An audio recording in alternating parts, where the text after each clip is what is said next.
Hello and welcome to Shifty Crab Newsbreak. I am your host, Terry Jeffs, and joining me, as per usual, it's the Beard of War, Mr. Vince Haley. I'm back again. Back again. How are you, Vince? I'm doing great. We got some good news this week. This is good news. This is a packed out news break, I tell you. This is considering we are this close to E3, this is a busy week of information, that's for sure. And joining us to break it all down, as per usual, it's the debater, dominator, the what's that want to call you? The campaign arena. Mr. Adam Berry. Hello. I have unbuckled my belt. I'm ready to be stuffed full of gaming news. Wow, he's unbuckling his belt. The three of us are here. You know, things are going to get serious. I'm ready. Because this is Shifty Crab News Break, where we break down all the juiciest gaming news of the week, and we just discuss all that goodness. We can't wait to get our claws on, really, because we have got lots and lots to talk about today. But first, a little bit of housekeeping. Please do go and check out our latest podcast episode, which is called Adam. Oh shit! What did I call this one? Oh, who is Adam? Who is Adam? Of course. Who is Adam? Who is Adam? Yeah. The just the two of us, part 2 podcast, where I flip the tables and interview Adam for the whole podcast and pretty much just discuss what makes him tick, mainly on the gaming side, and then we get into him, like, you know, taking a piss with a AK-47 armed guard behind him and that kind of stuff. But, you know, it's as usual, as per usual of our podcast, it just goes off the rails. But no, it was a good one. Please. Yeah, I really enjoyed it. Very cathartic. I felt like I'd done like 4 sessions of therapy when I came out of it. You know, I laid in bed and I thought I might sleep tonight. And then I couldn't sleep, so too much excitement. But speaking of not being able to sleep, guys, we just watched something pretty special. So our first news story of today is Horizon Forbidden West State of Play. Lots of new gameplay, but no release date yet. This is over at IGN by Kat Bailey. We now know a bit more about Horizon Forbidden West. Sony showed quite a bit of gameplay today in its State of Play stream, as well as some new enemies. However, PlayStation declined to reveal a new release date for its anticipated tentpole release. In a PlayStation blog following the State of Play, Guerrilla Games narrative director Ben McCaw wrote, quote, "We don't have an exact release date yet, but development is on track and we'll have an update for you very soon." Instead, we were treated to an extended snippet of Horizon Forbidden West gameplay. Over the course of 14 minutes, we got to see new tools, combat techniques, and machines as Guerrilla Games showed off the upcoming sequel. Here's some of what we saw. I'm not going to break all this down because we literally just watched this. But I was a little bit hesitant actually watching this in full. As you guys know, I'm currently playing through Horizon Zero Dawn, and I'm literally very, very close to the end. And I was very scared to run into any narrative spoilers. I kind of scrubbed through it and I was just watching the gameplay, which is absolutely stunning. Adam has told me that there were no spoilers in it anyway, any like story-wise spoilers and stuff like that. But we first of all, let's just break it down. This game graphically looks absolutely stunning. Adam, what did you think? Because you watched the whole thing in full, didn't you? Yeah. This may be the best looking game I've ever seen. Yeah. Because I think this is the first game that is really showing what next gen can do. Like, and we're seeing it in a state where it looks ready to go. Like, obviously, when Microsoft obviously showed Halo the last time, that wasn't anywhere near finished state. You know, it looked a mess. They've gone back. I'm sure it'll look great when it comes out in 4 years. But with Horizon, it just, the cutscenes looked incredible, but the gameplay is equal to the cutscene. There's just no difference. It just looks phenomenal. The colors are beautiful. Much more color in this one than the last one. Yeah. Much more color. Vince, are you looking at any of it now, like on the link?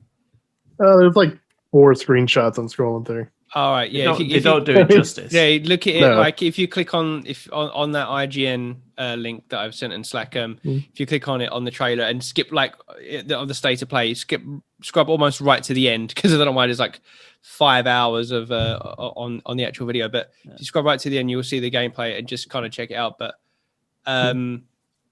yeah, it looked incredible. The one thing that I really picked up on, and this was always the case with Horizon anyway, is the fluidity. How well she moves and how well everything moves. Now, some big points to talk about in this. So I like, when you want to go more in depth into it, I'll happily do it. But yeah, they were my overall first impressions. One, the changes they have made are good changes. Much more than what I thought. Yeah, and they've really added a lot to it, and the scale of the game's impressive. And yeah, it just looks. It was one of them where I couldn't believe I was watching a game. Yeah, and considering obviously we're watching it in like, you know, it's being streamed, compressed, it's like and it's compressed. Like just imagining what this might look like in I'm 4K. going to download this and watch this in 4K. Oh man, it just looks incredible. But yeah, the thing that I mean, graphically, obviously it looks stunning. The water effects, as we mentioned just before we recorded, because this is literally just we finished watching this and we've just started recording. The water effects look absolutely stunning, like the swimming underwater and the reflections and things like that. But as you mentioned, the fluidity, which was good in the first game, just looks incredible here. Like how I'm watching through it again now, like the combat, they've mixed it up quite a lot. The way that you can traverse up platforms and jump on objects, like it's just night and day compared to the first one. Added a grappling hook into it as well. Grappling hook, you know, so you can zip up. Yeah, like the way I just see a bit where she's like standing on a pillow and she's like fighting it, and then she just dives into the sea. Like it just all seems so. It reminds me of that first gameplay reveal trailer we got of Uncharted 4. Yes, that's the feel I had, where it's like it's cinematic, but it's cinematic, but like the way that he's kind of jumping, using the rope, swinging across, like, and it all just kind of seems seamless, like, and fluid. Yeah. And it look, like adding the glider in, a bit of the glider. Oh yeah, I mean clearly like just stolen from Breath of the Wild, but like, well, hey, just go for it. Like, everyone's comparing these two games anyway. Why not just? Yeah, but it looked great. Like, what I really had so many new things is now raiders can ride the machines. Wow, they can corrupt the machines. So you see that in there. So you see them riding the machines. So it adds a whole new dynamic now where you can get chased and they're going to be on them. I think they're on Striders. I think you see them on first. And then later on, you see them on the mammoth tusk, which is their elephant-style mammoth. Oh, it looks so cool. I was going to say the machines look so much cooler. Oh, yeah. And they've added so much to it. Yeah. The mammoth tusk where it's got all that wood on its back. And when it all kind of, it looks... And you see that break in real time as you're fighting. Like, and it's incredible. It looks like the Oliphants from Lord of the Rings. You know what I'm talking about, Vince? I even know what you're talking about there. Those chickens, the swimming looks good, and I like that you don't have a breath meter. I like that you're covered, so you can just explore, and it looks like there's going to be a lot of water exploration. But the way, and I know it's always hard to tell when someone else is playing the game, but the swimming seemed as well very fluid, very easy to control, not like where it gets inverted and you don't know which way you're going. And although I wonder how the whole, like, because when you see her swimming underwater and she's grabbing onto, like, you see the coloured yellow pipes, like, to kind of show you the way as if like you were climbing up something, and she's got to make her way across like a current. And I'm wondering how linear that is, how like much you can explore down there, or if it is very much like when you do these underwater sections, it is very cinematic. It is like, okay, you're just kind of going down this tunnel. I don't think so, because if you look back, how there's a lot of areas she could have gone. It didn't seem like she was restricted so much.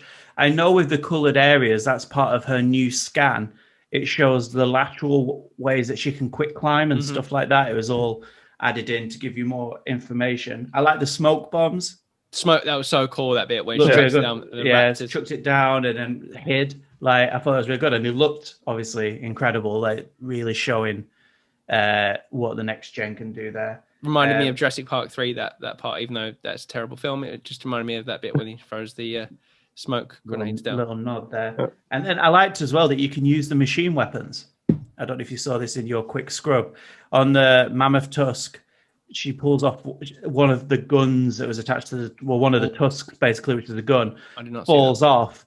She just, while she's while in the combat and she's rolling around, she goes up to it and picks it up and starts using it like a rail gun, basically, at the Mammoth Tusk. And they said there's going to be lots of ways you can use the machine's own weapons against them and stuff like that. So they're really delving into the stuff there. Yeah.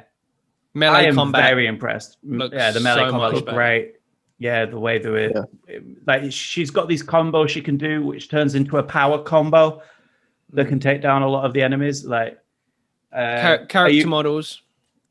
Incredible as always. And as I'm watching it now, like, because it's just too much information to take in the eyes. The lighting, is just stunning. Phenomenal. The way that the sunlight's bleeding in through the forest and the jungle. Oh, God, brilliant, pretty game. Are you watching it, Vince? Oh yeah. What do you watching think? The Beyond live stream they got on here? I mean, it looks good. Like, it's something I would expect from a next gen game for sure. The lighting effects are wonderful. The combat, especially the hand-to-hand combat, definitely got a feel of maybe God of War a little bit with the combos and even a little bit of the fluidity of the movement, chaining the attacks with a spear. Like a bit like that. I did like how even on like now the human enemies, it marks when you're chipping away armor with the bow. Yeah. That's pretty smart, but on such a small enemy, does that work super well? Are you going to remember what you hit, what you didn't? I don't know. I think it just gives you the option. I mean, it looks great. I'm absolutely going to play this. Oh, yeah. Like, this goes up there now in the top 3 anticipated games, I think, now. Which absolutely is not coming out this year. Oh, yeah. I mean, that's guaranteed. If they're not putting... Now there's no launch date on this. It is not this year. Yeah. And that's fine. I mean, I'm fine, absolutely fine. Like, if it's going to look... If it's, looking this good, take your time. Like, guys, this just looks stunning. I mean, if it's this playable, I feel like that's probably like a November. But then you remember what God of War looked like in the... I know you haven't seen the Raising Kratos documentary, but the God of War demo that they had at E3, they basically broke their necks to make that look good. Exactly. And that was the only bit that was playable. People, vertical slice. Yeah. This bit might be done, but there's probably a hell lot of stuff that's not done. So my question is, just to piggyback off, if there's no release date, and if we take the obvious answer that this isn't coming out this year, it'll probably come out early next year. What comes out this year for PlayStation? They've got to have one game come out. Ratchet and Clank. It can't just be that in June. There's got to be a November. But it can. It can be. There's so many people that still don't have a PlayStation 5. And when they get a PlayStation 5, those games are going to be there waiting for them. The people that still want to play Demon's Souls, the people that still want to play Ratchet and Clank or Returnal or... there's already been a number of great games that have come out already. I'm sure there's going to be some other... I mean, there are some other ones that we're not thinking of. Is Deathloop coming out this year, or is that... Well, who knows anymore? Yeah. Who knows? We'll find out in the next 5 trailers. Yeah. That game's in its own Deathloop right now. I don't know. I feel like...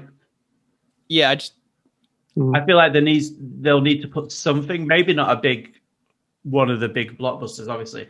They'll need to put something in that November window purely for a sales point of view. Yeah. You need a fourth quarter, like, pick me up, basically. And I know they'll get it through PlayStation sales coming in through Black Friday and people just being able to pick them up, which hopefully will alleviate over the year. But I feel like there needs to be something there, and it's not going to be God of War, No. and it's not going to be Horizon by the looks of it. We'll see. We shall see. Yeah. So that's my main question here. Yeah. Before we move on, is if we're getting this now pre E3, what does E3 look like for Sony now that Horizon's been here, had its own state of play?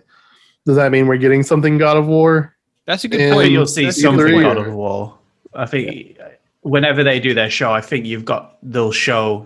I don't know if I think it'll be kind of similar trailer to they did last time. A controlled gameplay segment. Think it'll be I can't remember what my exact prediction was, but I think it'll be a cinematic trailer. Did you do one for God of War? Yeah. Let me bring up. Let's see. I think I did one for Horizon as well. I think this was what I predicted. Horizon, but I predicted it for E3. Yeah. You would have been. I tell you what. This counts, right? This counts as E3. We're in the E3 period right now. This is it. Come on. You put your exact word in. Horizon Forbidden West trailer, in-depth gameplay, 2022 Q1 release date. Like, I still think they didn't announce it, but that's what it will be. Yeah. I'll tell you what, if they do, I will count this as an E3. Yeah. You within 2 weeks of E3, you can have the points found. Your God of War. PlayStation aren't doing E3, so this is their. Yeah. Your God of War was God of War Ragnarok CG trailer 2022 release date. Yeah, they may not. I don't think they'll even say 2022, but I think I'll be shocked if we get a gameplay trailer for God of War. I don't know. Maybe we will, because that's why they thought, let's move this here, give it its own breathing space. If we're going to get one from God of War as well, maybe. Bear in mind that the previous God of War, their announcement, there was no noise for God of War. Their first trailer was a gameplay trailer. Yeah. Oh yeah, that was like what is happening? You know, like what the hell was this? The dun dun dun. The music, it was incredible. Probably still one of my favorite E3 moments. But I think if they're going to do God of War, show God of War in their state of play that is whatever their equivalent is, their next big state of play. Yeah, I think it'll be the similar ilk. That's a good point, really. And to be honest, now that they've done this, it's making more sense, because if they had put this gameplay reveal in with God of War, this would have just got lost. Oh yeah, because everyone would just be talking about God of War. So it is making more sense to do this. Yeah, and it does look that you're very much. I think you're very much on the money that they're bringing this before E3, because they want to, put their on the table like after E3 when everyone's done their bits and go, that's great. Here's God of War. Yeah. They'll sandwich it. That's what Sony have done for the last 2 years, I think. Or not last year, obviously there wasn't one. Anyway, sorry, I think that's probably enough on that. Yeah. Moving on, we also had another live stream, this time from Sega, and they confirmed Sonic Colors Ultimate plus a retro Sonic compilation for next year. And this is over at Eurogamer by Matt Wales.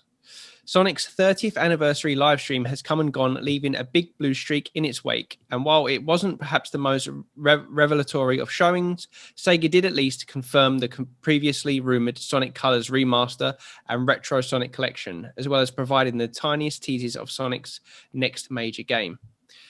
Starting with the remaster, it's called Sonic Colors Ultimate and will be heading to the PlayStation, Xbox, Switch, and PC exclusively via the Epic Games Store on 7th September this year. As those who've played the 2010 original will know, Sonic Colors transports the iconic mascot to Dr. Robotnik's interstellar theme park for a familiar blend of appropriately high speed into the screen and side-on platforming, with the Hedgehog able to access handy new skills such as a speed boost or the ability to drill underground thanks to friendly wisps. Sonic Colors Ultimate is being handled by Blind Squirrel Entertainment, which recently worked on BioWare's Mass Effect Legendary Edition and promises upscaled visuals 4K on PlayStation and Xbox. Gameplay upgrades, refined controls, plus a new Rival Rush mode pitting Sonic against Metal Sonic to unlock rewards. It will be preceded this summer by a 2-part animated short titled Sonic Colors Rise of the Wisps, tying into the game's lore. Roger Craig Smith, newly reinstated as the voice of Sonic, will star, and there's a brief clip in the live stream if you want to see more. As for Sonic's new retro compilation, it's called Sonic Origins and will include Sonic the Hedgehog 1, 2, and 3, Sonic and Knuckles, plus Sonic CD. Sega says to expect added content and features with more information due to be shared later this year. Sega also made a number of smaller scale announcements part of its 30th anniversary live stream, including merchandise news, free Sonic themed cosmetics for 2 Point Hospital on 22nd June, plus the addition of Sonic the Fighter's arcade cabinet in Yakuza spin-off Lost Judgment on 24th September. That's so cool. And the whole thing came to a close with one last tease. It's for Sonic Team's next big Untitled Sonic game, coming to Switch, PlayStation, Xbox, and PC in 2022. But the brisk accompanying trailer didn't show anything beyond the hedgehog running through a forest, so we'll need to wait for additional details before we know more. Vince, any of this news of interest to you? Yeah, because that means Adam's not going to get a point on his E3 predictions. So you're already down one. Why is that? He predicted that Sonic the Hedgehog would make an appearance at the Xbox conference. Oh, shit, he did. At the end of the show, saying Xbox would buy Sega or some insane thing like that. It might still happen. There's still time. Probably not. Hey, don't shout. Hey, stay in your own lane. All right, worry about your own predictions so we start shitting on yours. Although my predictions are still fine right now. Although, like, the fact that they're teasing this new kind of next gen, I'm sure it will be something like that Sonic game, that could be a time to drop it. It could be a time to drop the actual trailer. They're saying we'll know more soon. Now we know that's coming. I'm going to clip this. Like, you're going to eat some humble pie in about 2 weeks' time, my friend. Oh, yeah. Has anyone played Sonic Colors? Because I haven't. No, I didn't even know it was a thing. Sorry. Yeah. I've had to look at it. And that's my blind spot for Sonic. Being a Sonic fan, there was a period of the Sonic 3D games where I just kind of dropped off. But everyone says about how good Sonic Colors was. Yeah, no, that one's like a fan favorite. Oh, yeah. This is like DS, wasn't it? No, it's Colors was originally on the Wii. Or was it on this is a lot later. Or was it on the... No, am I right? Not even that. Or was it PS3 as well? I can't remember. Colors. But my Sonic knowledge ends after the Dreamcast. Okay, but it's very close to Sonic Adventure, the way those games played. Okay. But it also mixed... Oh, shit. Well, what have you discovered, Vince? Sonic Colors was released on the DS, Wii, Microsoft Windows, Nintendo Switch, PlayStation 4, and Xbox One. Yes, originally, the Wii, the Wii and the DS originally. So, and so I didn't have a Wii at the time, but it was meant to be great, and it took the Sonic Adventure, however they describe it, the kind of camera in following Sonic, but then mixed in. I think it was the first one to do this, if I'm right, because it was before Generations. It was the first one to mix that with the side-on Sonic of like the classic Sonic, so everyone really liked it because of that. I did play Generations, which I believe came after, unless I'm wrong, and I absolutely loved Generations because it did the same thing. And it played with a lot of nostalgia with Generations because it you had classic Sonic and like the new modern Sonic, things like that. I'm glad that they're bringing this back, and the trailer looks really good. Obviously they've got a good team behind it that are bringing it to 4K and all that kind of stuff. So that looks cool. But I tell you what really surprised me was that they're bringing back the retro compilation of Sonic 1, 2, 3, and Sonic and Knuckles, because Sonic 3 Sonic CD and Sonic CD, of course. For some reason. Good game. Sonic 3 is always missed out from these HD remakes. You get the Mega Drive collection, stuff like that, because there's all these problematic things going on with the music in it, like the licenses. Like the license is really strange. It's like I mean, you take deep dives into YouTube on like Sonic 3. Like, there's some really strange stuff. Like, Michael Jackson was like producing on Sonic 3, and like they they literally took. There's tracks in that game from straight up from like Michael Jackson's recording studio and stuff. It's crazy. And due to that, there's a lot of reasons why they've not been able to kind of re-release it. So somehow they found a way around it. Maybe new music, maybe some new music, which would be a shame because the music in it is absolutely awesome. But it's good to see that finally getting the love again. But I mean, there was nothing kind of like crazy here. Obviously, we got that tease of the new one, but Adam, I suppose there's nothing here that excites you that much. No, you're wrong. I want to like Sonic. Sonic has just Sonic has just let me down over the years, like. Oh, I hear you. So if they come out and it gets the Terry Jeffs seal of approval, I will play it. And I will happily play it. But. Sonic Mania 2 would have got the hype. That's what I want to be seeing. But it looks like we'll not be getting, if ever, or anytime soon. That's what we want. I do have a quick update before we move on to the next news, just regarding the Horizon stuff. Yeah. This is from Guerrilla themselves on Twitter. It says, "Thanks for watching a Horizon Forbidden West gameplay reveal. We don't have an exact release date yet, but development is very much on track, and we will have an update for you very soon." Potentially could still be this year if it's still on track, because it was supposed to be released this year, if you look at it that way. But they say they just haven't got an exact release date yet. Maybe this is because of traffic. Things are moving, so Sony is trying to work out where to slot them in. So potentially. We'll see. But I just thought I'd put that in there for the news, so you guys know as well what Guerrilla come out. Thank you very much. Thank you very much. Yeah. I'm going to leave now. Goodbye. Okay, goodbye. Moving on to our next story. Nintendo Switch Pro may be announced before E3.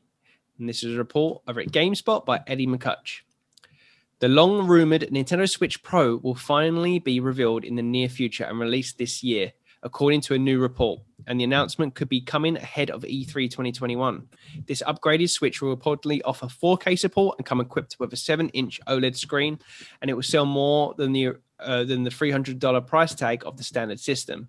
This information comes from sources speaking anonymously to Bloomberg and then corroborated by Eurogamer's own unnamed sources. According to Bloomberg, Nintendo will begin assembling the new Switch model in July and then release it in September or October. Production will press on despite ongoing semiconductor shortages, it seems. The system will reportedly cost more than $300, which is what the original Switch currently sells for.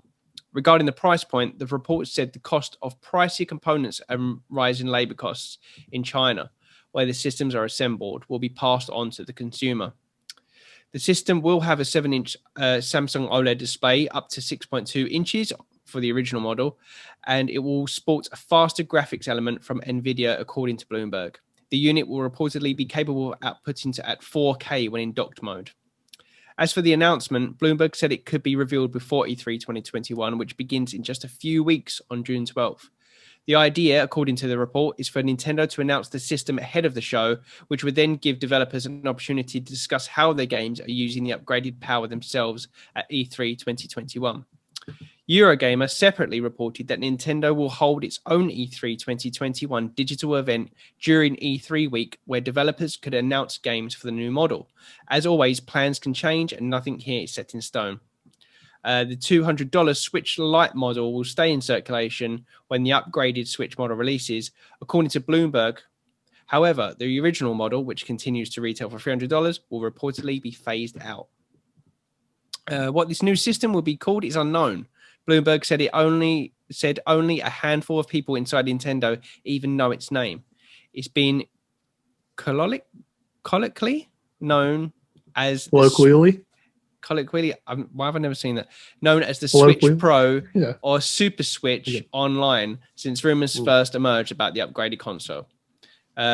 A spokesperson from Nintendo declined to comment when approached by Bloomberg. GameSpot has also reached out to Nintendo in an attempt to get more details, although it's unlikely to share anything ahead of a planned announcement. Wow. So this is something that we knew was coming. Do we know it's coming this soon? Adam?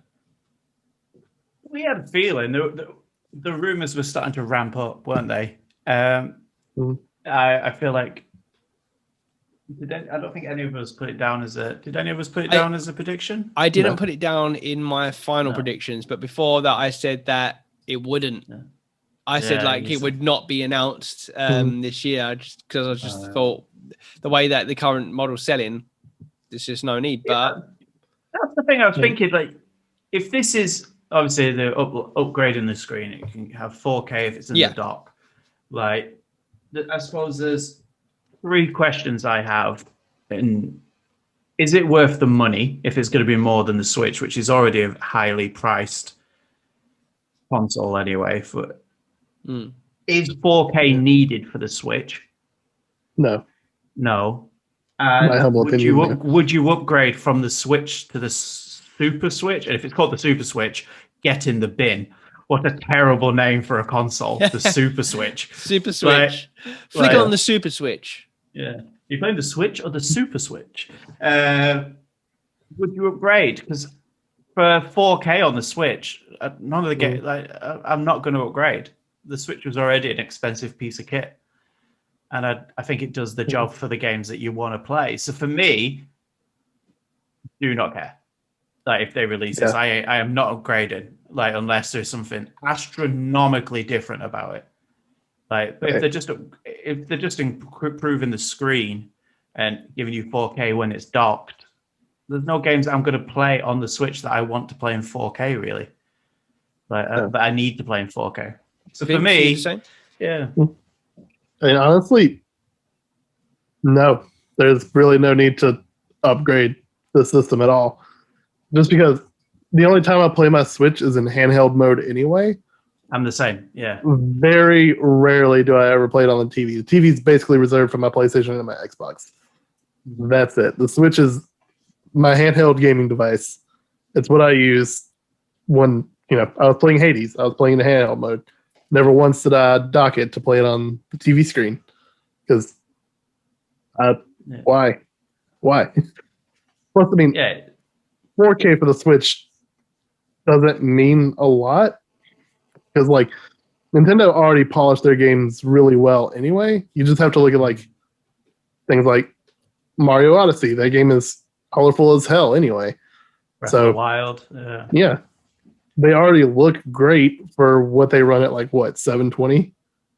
1080 maybe? They still look fine. I can guarantee you no one who owns a Switch really gives a shit about having it play in 4K, to be honest. Yeah, like yourself, Terry. You don't have a Switch. I don't. So that's what I was going to say. I hard disagree with both of you, because as someone that doesn't own one, for me personally, hearing this is like, I'm not going to be getting a Switch this year anyway. But when I get one, I will be getting this model, because why the hell not? I'm not going to.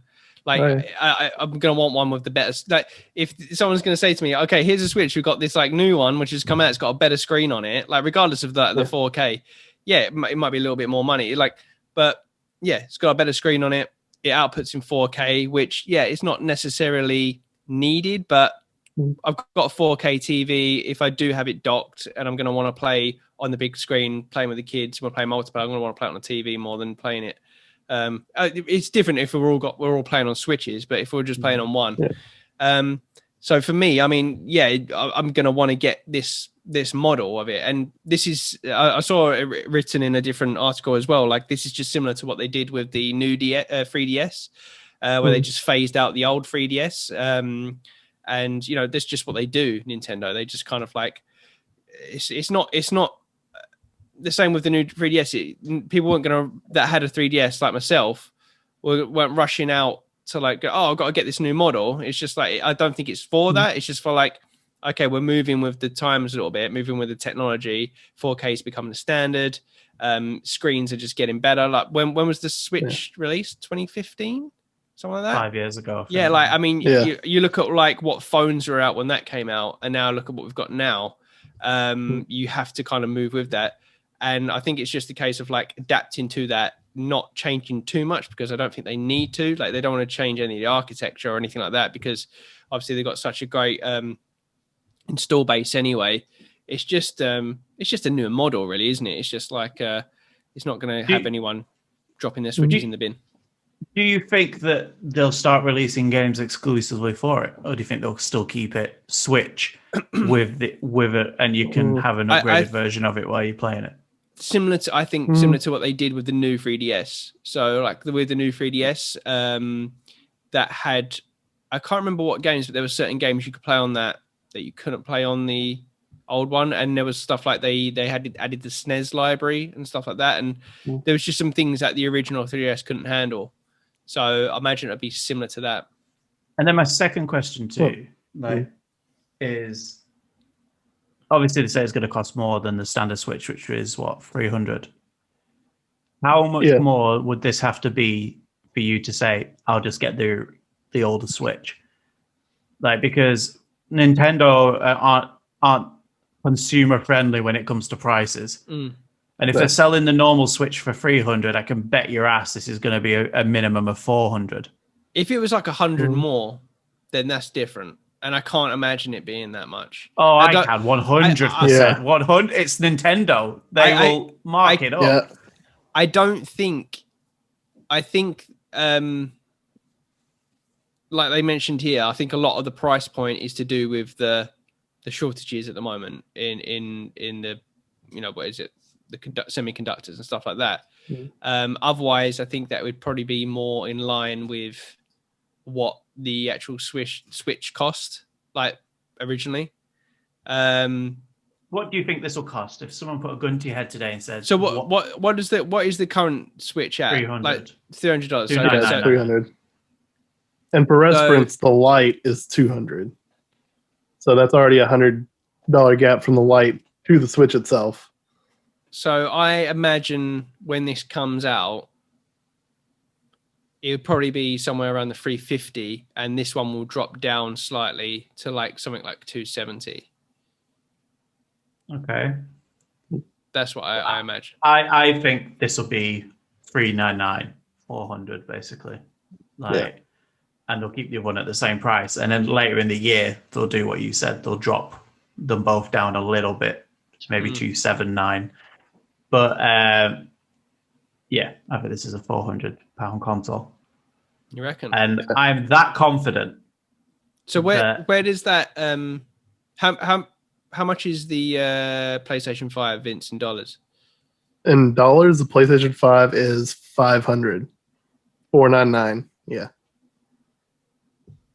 So you reckon you reckon this is going to be just $100 shy of the PlayStation 5, Adam? You got to bear in mind that Switch games were more expensive than PlayStation 4 games for the majority when their big ones came out, and they don't drop in price. Oh yeah, I know. When it comes to games, like what Nintendo are like, but their consoles don't drop in price. Like the Switch is still the same price as launch, basically. Yeah, like they don't move on money. And if they're bringing out a pro version of the Switch, and I think they'll add a huge price tag on it. And because eventually, when they phase out the Switch and they start doing what you said they did with the new 3DS, and saying this is exclusive to the new 3DS, this is exclusive, they're going to force people over to the other Switch. Yeah. Like, I don't think there'll be too much of that, to be honest with you. I think it'll just be more of like, I don't know, settings that you can play in. Like, oh, you can play this, but you can only play it in 4K. Like, because there wasn't much of that on the new 3DS when they did that. I am that confident, Terry. Yeah, I am that confident. Vince can be the witness on this. That if I am wrong on the price, I will have a T-shirt made with a Nintendo logo on it saying Terry Jeffs was right. And I will wear it on every fucking video we do for a month. Yeah. Like, if the price is, if you get the price right. Okay. But if I get the price right, I will send you the T-shirt saying Adam is always right and you have to wear it. So what would that be? So what would you're saying for $399? You're saying $400. What? How many? Basically, how many pounds? $395, $399, whatever. What would that be in pounds? What's the conversion rate? Let's just go off the dollars. Let's just go off the dollars. But I'm trying to imagine it like what? Are you doing the maths there, Vince? Are you having a look? Yep. I presume $400 is about £320. I guess. Conversion. Let's see. But then it's always more than that, isn't it? It's not like a clean. You round it up. That's what I'm saying. We'll go off the dollar's price for our bet, but we'll see what because they never convert it correctly. No, it's never converted. There's always like an extra £50 chucked on top. Yeah. So you're saying the pound sterling? Is that right? Yeah, that's right. Yeah. 281.54. 400 US dollars is 281.54 pounds.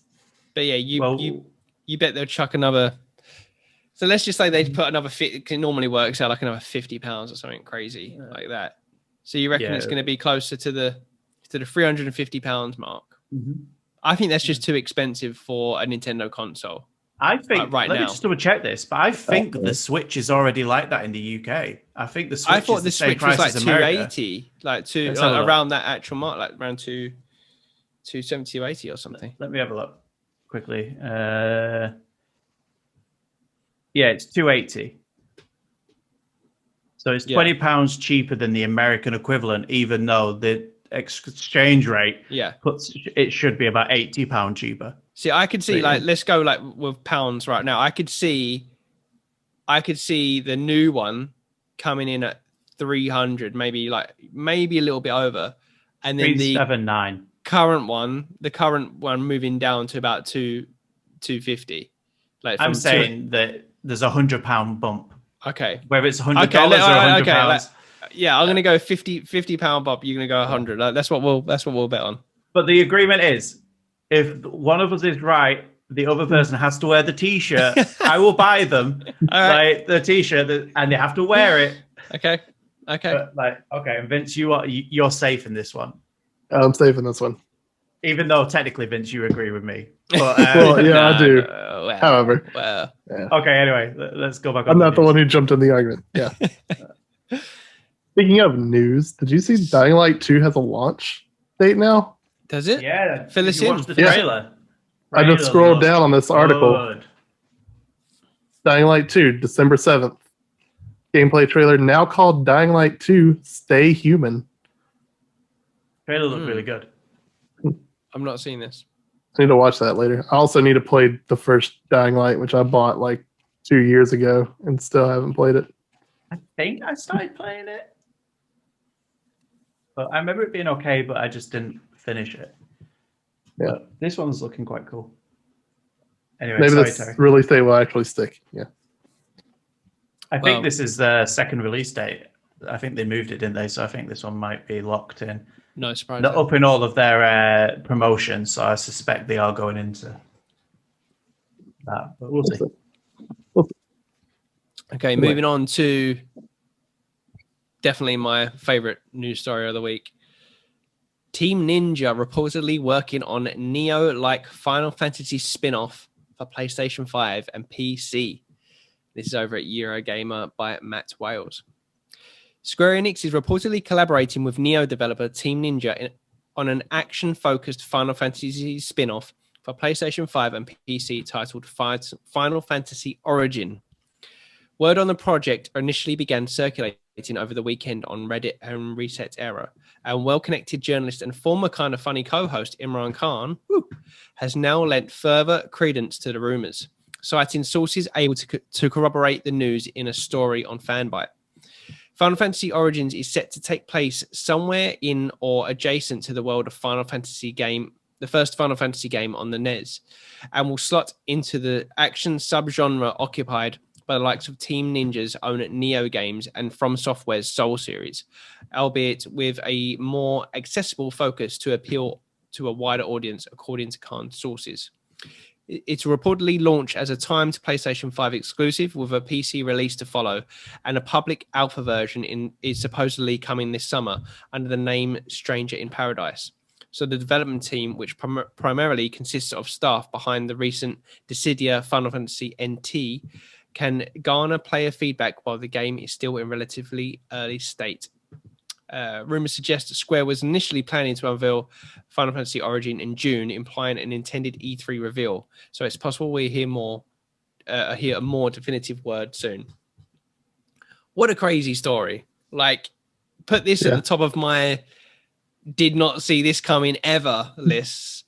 This is. Have you had any experience with the Neo games, Vince, at all? Or they seem like they'd be down your alley. I had bought the first one, so I haven't played it because I've just played, the Souls games and still need to wrap up Bloodborne.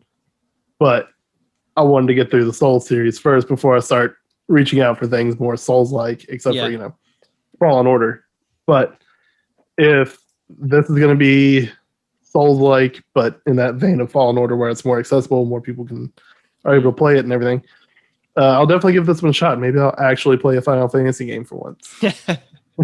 But yeah, this is so weird because, and we spoke about this briefly on this week's podcast because the news kind of just came up then. It's weird because I'm currently replaying through Final Fantasy 1. And it's really strange because obviously that story, that game, although it's a classic, is very story light. It's not, it's very pretty simple, like good versus evil. There's like a main villain, Garland, and he's trying to just basically destroy the world, and you're the Warriors of Light, and you've got to destroy him, and that's it. So it seems very a strange title in the series to kind of adapt and make, especially to make into a like a Souls-like game of all like genres. But it makes me really excited because the best thing about, for me personally, Final Fantasy games is that world, is like the different the creature designs and what you can do with them, and just imagining what that world could look like reimagined in that kind of genre. It's really exciting, especially from like a development team with that caliber.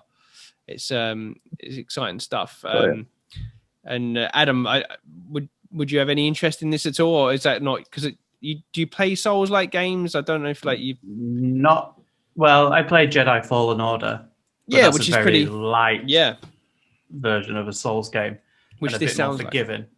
Yeah, so I'm not obviously hugely into Final Fantasy. I've never really jumped into that pool of games. So, and same with Souls-like games. So, it's something that I'd be interested to see, and if it looked like something I would be interested in, I'd give it a go. But I don't think it's being made for me.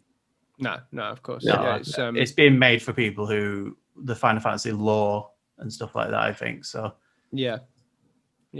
I'm sure it'll be good though. If Ninja Theory are doing it, it'll be Team Ninja. It'll be really good. This is the like what I'm waiting for in E3. Like this has now made me so hyped for the Square Enix. And if this is now not announced during that, I'm going to be bitterly disappointed, and that'll be my own fault. But this is giving me something else to look forward to. Chapter 2 though announced properly and shown. Would that make up for it? Yeah. If we see gameplay, I think you'll be safe. Well, we'll see. But speaking of E3, Xbox and Bethesda game showcase is coming on June 13th. This is over at Xbox Wire. And this is by Aaron Greenberg, General Manager, Xbox Games Marketing. Join us Sunday, June 13th for the Xbox and Bethesda Games Showcase. Today, we are thrilled to announce the Xbox and Bethesda Games Showcase will stream on Sunday, June 13th at 10 a.m. PT. The show will be focused on games from Xbox Game Studios, Bethesda, and many game creators from our partners around the world. You've told us how excited you are about welcoming Bethesda into the Xbox family, so we know you're going to want a front row seat to the Xbox and Bethesda Games Showcase, a 90-minute show packed with everything you want to know about the epic gaming lineup coming out of this partnership. The incredible games coming to Xbox this holiday, upcoming releases on Xbox Game Pass, and more. You'll be able to watch the Xbox and Bethesda game showcase in a variety of ways. Be sure to visit any of the links below for them before the show starts. Yeah, this is the big one, boys. This is the big show, the big official show of E3. Vince, how excited are you? Oh, I'm so excited. It can't come soon enough because I'm obviously the Xbox guy of the group. And having an Xbox and Bethesda show mashed together, that's going to be something special. For 90 minutes of what? Incredible games coming to Xbox this holiday, upcoming releases on Xbox Game Pass, and more. Come on now. 90 minutes of games. I'm in. I'm so in. Adam? Yeah, no, I think it's going to be really good. You're going to get a 90-minute show. You're going to get about, 70 minutes of really good content, really good games, and about 20 minutes of Blades. If it's a Bethesda show, there'll be Elder Scroll Blades in there, which there is every year. No, I think this is the one that people are waiting for. Yeah. Purely because maybe not just to see what they've got in store, which it's a weird one because there's going to be a lot to show, you'd hope, with it being Xbox and Bethesda. But really, it's one of the first conferences you're going in to get answers. Yeah. What are Bethesda going to release purely for Xbox or Microsoft? And what is going to be cross-platform? And as a PlayStation guy, that's really interesting to see what tidbits we're going to be left with, what scraps we get to feed on. Or is it going to be a case of this is going to be what pushes some PlayStation players to go and get a second console, or people on the fence to maybe go over to the Xbox ecosystem?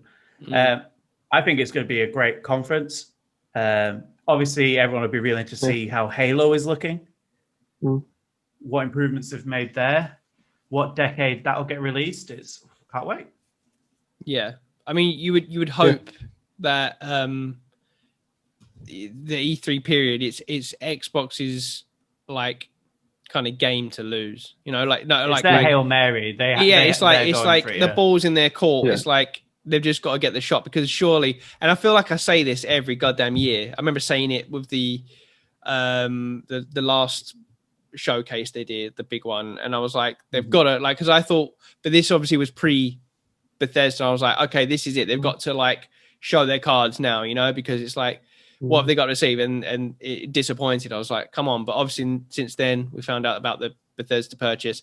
But yeah, I mean, to mirror what you guys are saying, it's E3 normally it's like the two, obviously the big shows, obviously it used to be Nintendo, but they've been out of it for a while. But the big shows were always like Microsoft, PlayStation, and then you'd have the publisher ones. And the ones that I always look forward to the most was Bethesda. They always just had a really good show, showing loads of good titles.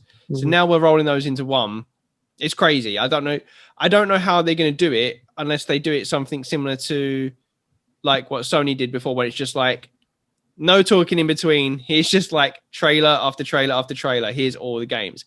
If we get something like that, this could be, the year of dreams for Microsoft. And I really hope it's the case. They've got to really nail this. And I know I'm bringing it back to PlayStation slightly, but it's a true fact that, as we spoke earlier in this, if they've shown Horizon now, which Xbox is the meat in the sandwich here, of E3. Sony's probably going to be after E3. They usually do, and they've done their big thing now, which is obviously done really well. If Xbox mess this up and the show kind of falls flat, they can't possibly. I don't think they can. No. I will prefix this with, I do not think they can mess this up. But if they do mess this up, Sony's in the wings, and we've spoke about it. It's probably going to be true. They'll have God of War waiting in the wings to show something, and whatever they show of God of War, the hype will be incredible. So Xbox needs to come out and go, look at all of this. So they've got to let God of War get lost in there somewhere. from a strategic point of view. From a gaming point of view, I just want to see good games. I just want to see Xbox do what they can do, which is release some good games. And I want that gap between the AAA IPs to come a bit closer. Yeah. You know, and I want an Xbox. Yeah, I want to see something that's going to make my jaw drop. And I don't feel like we've seen anything like that from an Xbox conference for some time. I want to see something like, holy shit, like similar to what we see like with like God of War, Horizon, something that's not possible on last gen, something that's pushing things forward.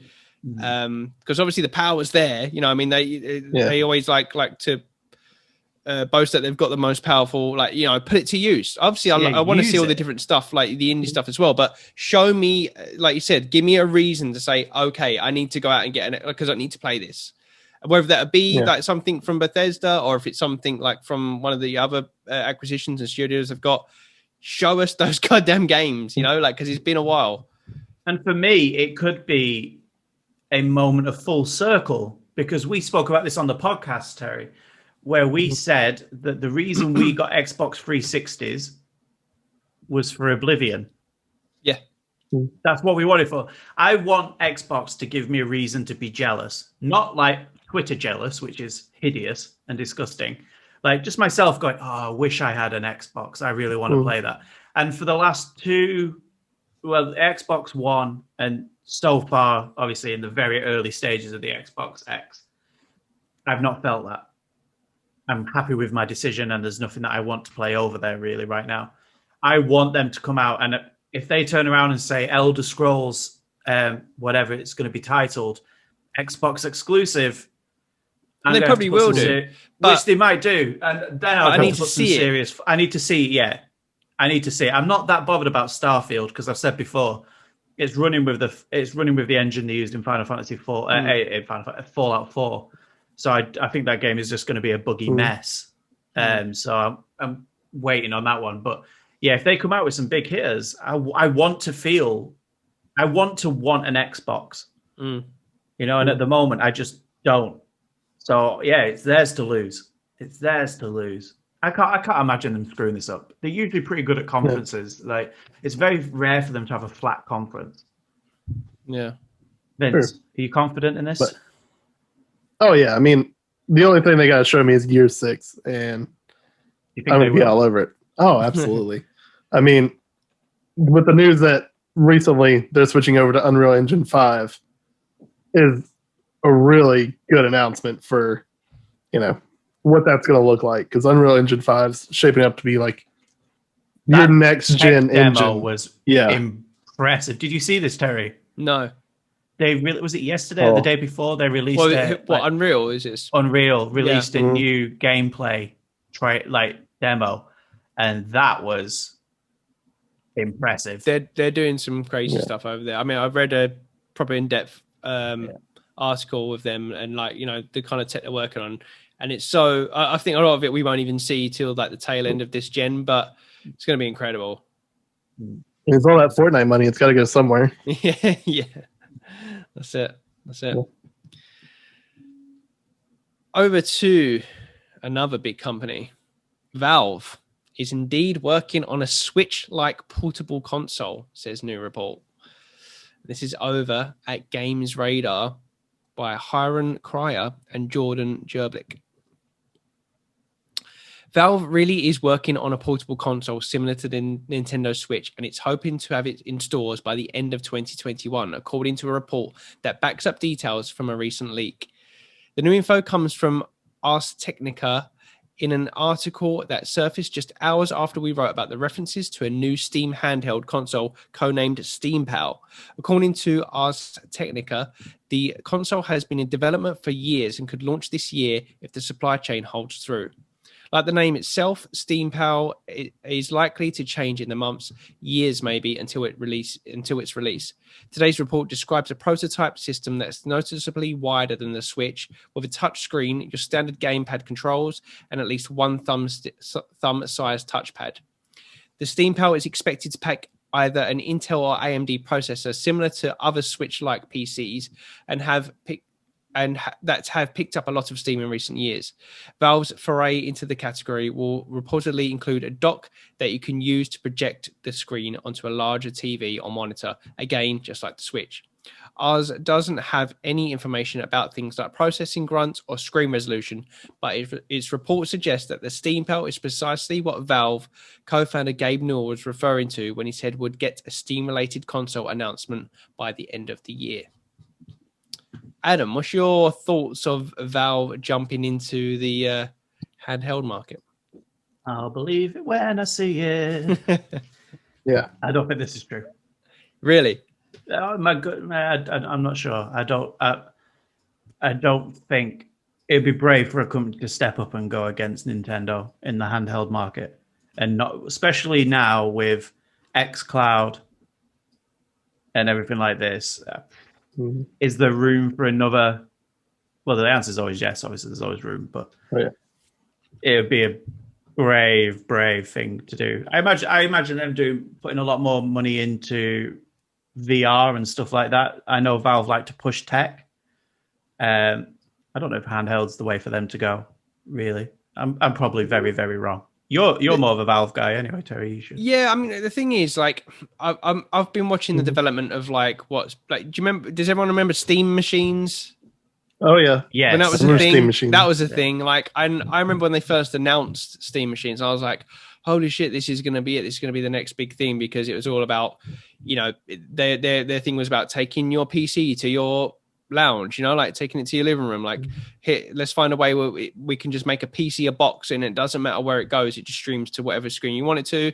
They made the control, which I still never tried one of those. The haptic feedback ones, and then that never really took off because they had a bunch of different. I don't even know how it worked. They were kind of licensing Steam machines and putting the operating system on there, but you had all these different manufacturers making them. There was like a Razer one. There was like you know what I mean? There was like all these different Alienware one and stuff like that, and it was just not really a thing. But I know this article is like obviously tiny. They're going to compare it to the Switch because, you know, obviously the docking and the Switch is like the market leader of consoles. But whenever I went to a gaming expo, and you'd go to these different booths of all these different tech leaders, like in the PC market, and they'd all have their own version of these things, you know, like this, like, oh, here's our little handheld PC like machine and stuff like that. So I just think it's another one of them, but this is going to be their one, this is Valve's. This is, and I don't think they're going to be going up against the Switch. I don't think it's for that. I just think it's going to be something that's aimed at PC players, people that primarily play on Steam, which those kind of players stick to that platform, and just trying to bring them into a different market a little bit. Vince, what do you think? I mean, they've obviously tried this before with Steam machines. Yeah. And they did the Steam Link, which was basically kind of the same concept where you hook it to your TV and just stream your games from your PC, I assume, or just from your account and just play them that way. Neither of which panned out, really, because you don't hear about either of them now. So it could work probably for Steam. But again, I think if you're on Steam, you're just on your PC. I don't think you want to take that with you wherever you can go, you know, unless it's something like, you know, Game Pass or something like that, where you can just play it on your phone, because there's already a Steam app where you can download stuff to your library, purchase things through the app and everything. So just take that and just make it to where you can play on your phone. You don't really have to invest, you know, the literal billions they have floating around from Steam sales and all that to just make hardware. Focus on, I mean, one, Half-Life 3 or Portal 3. But other than that, but other than that, just stop trying to make hardware, because it hasn't panned out yet, and I don't know if it will. It's funny you say that, actually, because I'd never even given that a thought, actually, like until you just said it. But yeah, like, why haven't, with the money behind Steam, with like Valve and what they're doing behind Steam and with the infrastructure they've got, why are they not investing in cloud systems? Why are they not going up against Xbox and Game Pass and saying, yeah, like, I know they did like a little bit with Steam Link, but really like go forward. Like, yeah, it doesn't matter if you're playing on your phone, on a TV, you can just stream games. Like, why is that not becoming a thing? I think it will come. I can't imagine they're not working on that. I mean, because Google tried it, Amazon's trying it, Xbox is the only one who seems to like. No, they are the library, like PC, the market leaders. They are like the ones. They've got the install base. They've got the players there. They've got the library of games. They've got the money. Like, I'm sure. Yeah, like you said, I'm sure they must be working away. I mean, Valve are like.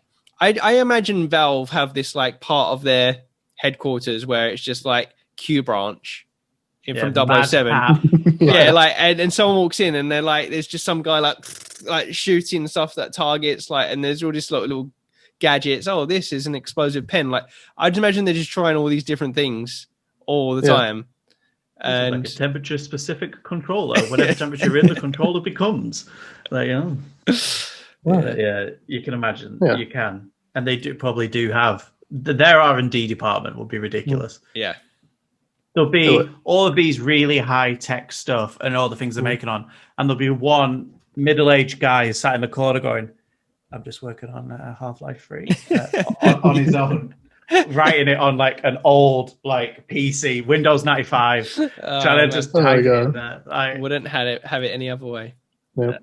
But speaking on Valve, Portal movie is still alive in development at Warner Brothers, says producer J.J. Abrams. This is over at IGN by Tom Jorgensen. The cake may be a lie, but here's the truth. J.J. Abrams' long-rumored adaptation of Valve's hit game, Portal, is in active development at Warner Brothers. During a press day for the home release of Super 8's 4K Blu-ray, Abrams confirmed that Portal's movies he confirmed the Portal movie's status at IGN.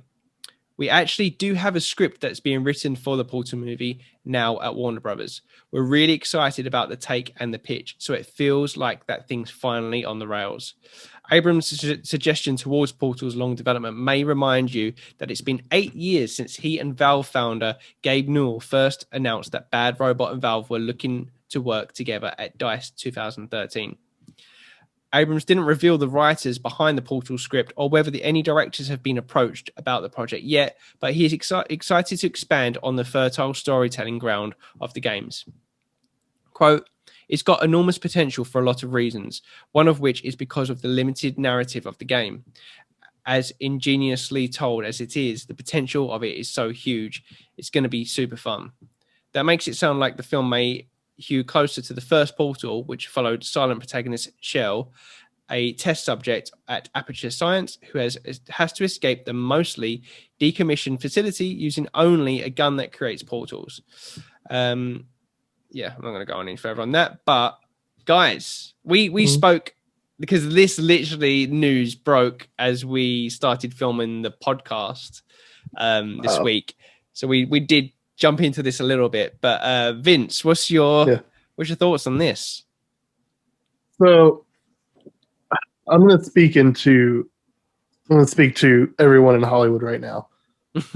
Stop trying to make video game based movies happen. I mean, Portal is already so thin on like plot because it's a puzzle game. That'd be like making an Angry Birds movie or something like that. Which they did. Fuck, they already did. Yeah, they did. They did that, but had to make up an entire plot for it. I don't. But do you not think that's a good thing? I mean, because they're not tied to. Yeah, they can have a bit more creative freedom. So my idea always for video game based movies or anything like that is to. I'm going to point out the Assassin's Creed movie as kind of a touchstone because while not great, I think it did something kind of right where it didn't follow the narrative of the games. It set itself within the same universe and told its own story through that, which I believe is probably the right way to go with making a video game based property, say like movie or anything like that. Because you can find there's 40 some Halo books or stuff like that. That's not necessarily tied to the games. It takes place within the same universe and expands on the universe as well. I think if they did a Portal movie based on, the events leading up to the development of Aperture Science or the downfall of Aperture Science, that would be interesting. A movie following Shell shooting portals through an empty lab with just GLaDOS talking to her. Not so interesting. You kind of have to balance and, I don't know. Find what works in a narrative space. I see it completely different. I love the idea. Did anyone watch the short movie that was made? I can't remember who did it. It was on YouTube. It's like a short film of Portal. It's really good. I'll send the link in Slack after. It's literally just, I think it may be Shell, but it's like someone similar, and it's literally like it's like a 5-minute film, but it's her in the cell being given food every day, and she's just kind of doing press ups and stuff like that, and then eventually she finds a way out. But I love the idea of that, and I can see why J.J. Abrams is so drawn to this kind of project, because his typical stuff is his stories are held in secrecy. It's they are puzzles. It's trying to, he always does the mystery box, and trying to find out what's inside the mystery box. And Portal is that game. Portal is one big mystery box.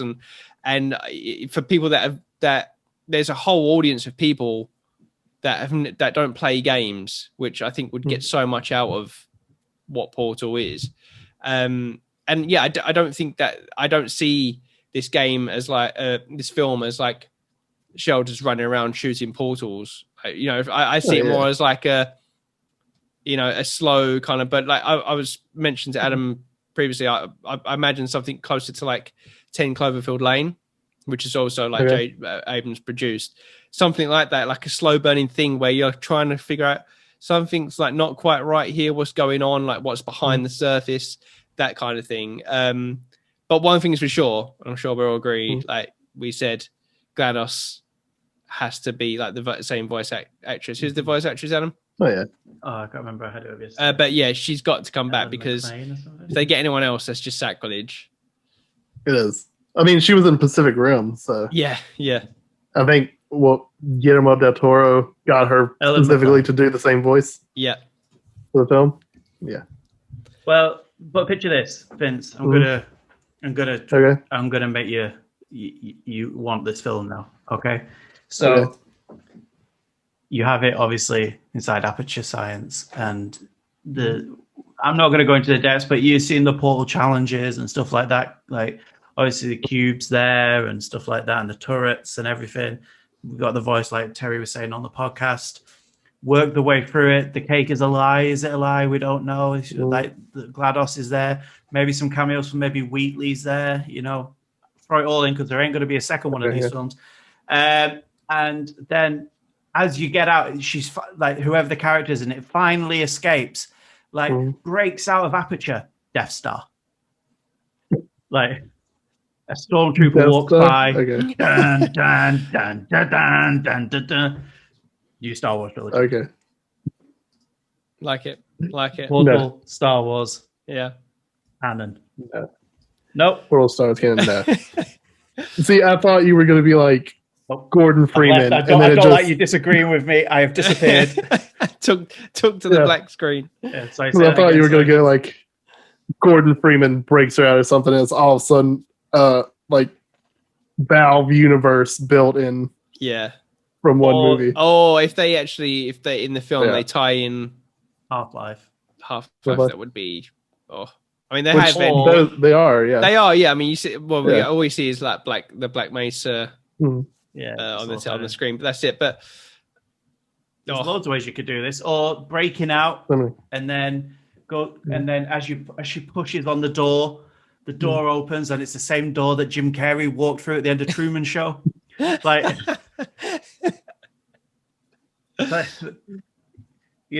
just saying, Just saying. Yeah. Hire me, Hollywood. I'll write you a film. Yeah. Can't promise it'll be a good film, but he'll write you a film. Maybe not.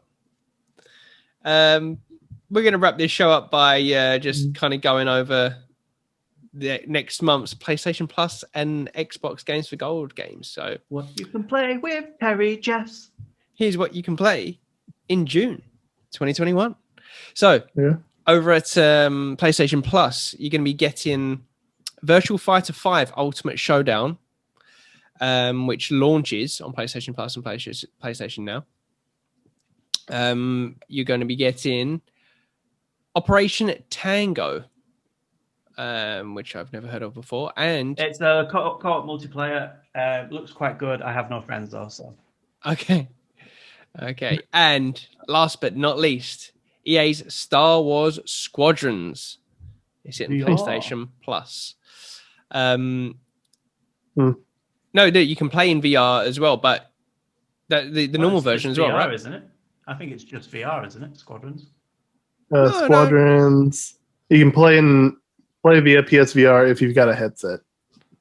So I assume you can just download it, base version, but you can also play it in VR if you have VR. I thought Squadrons was purely a VR title. No, because I have it via Game Pass. Yeah. And this is what I'm excited for, guys. Like for this month's PlayStation Plus, because I really want to try that game out. Obviously, Vince has got it on Game Pass already, but for us PlayStation chumps, I haven't played it. Okay, but I was tempted to get it. I think it was in like Christmas in the sale. I picked up Jedi Fallen Order because I know I want to play through that soon, but I was tempted to get that, but it only just come out, so it's quite a high price. But so to see that on here. That really pleases me because I definitely want to give that a try because it does. I might give it a go. Good. Once I finish Mass Effect, I will. Which Mass Effect? Just the first one or all three? Okay, wow. I'm working my way through. Making progress. Yeah. Tune into the podcast to see my thoughts so far. Probably really good. Over at Xbox Games of Gold, June 2021, you're going to be getting The King's Bird, which is available to download from the 1st of June. And also Shadows Awakening, available to download from the 16th of June. And Neo Geo Battle Coliseum, available to download from the 1st. And Injustice Gods Among Us, available from the 16th. Yeah. Have you both played Injustice? Mm-hmm. No. Is that the first one or is that the second one? Gods Among Us. Gods Among Us is the first one. Yeah, great game. Yeah. NetherRealm doing their thing. So go check those bad boys out. And that is the end of this week's Shifty Crab News Break. Aww. Whoop, whoop. Until next week. So do go check out this week's podcast if you get a chance. And we'll be back on next Wednesday. That threw me a little bit. For the trio will be back. The trio will return. We'll discuss we'll return all kinds of things as we normally do: food, games, films, life, you name it. Mainly food. Mainly food. What will we talk about this week? We did not mention food at all on the podcast. Maybe Vince at all, really? Fiend. I think it is Vince. I think it starts with Vince. He's the instigator. Never one side with me. When I heard the podcast, 2 weeks ago now, we did not mention food at all. That was like until the end when Adam threw it in. Canon food was in there. But for now, it's goodbye from the best beard in the business, Mr. Vince Haley. Always a pleasure, never a chore. And the debater, dominator, the campaign arena, Adam Vary. Always a chore, never a pleasure. And from myself, until next time, stay shifty.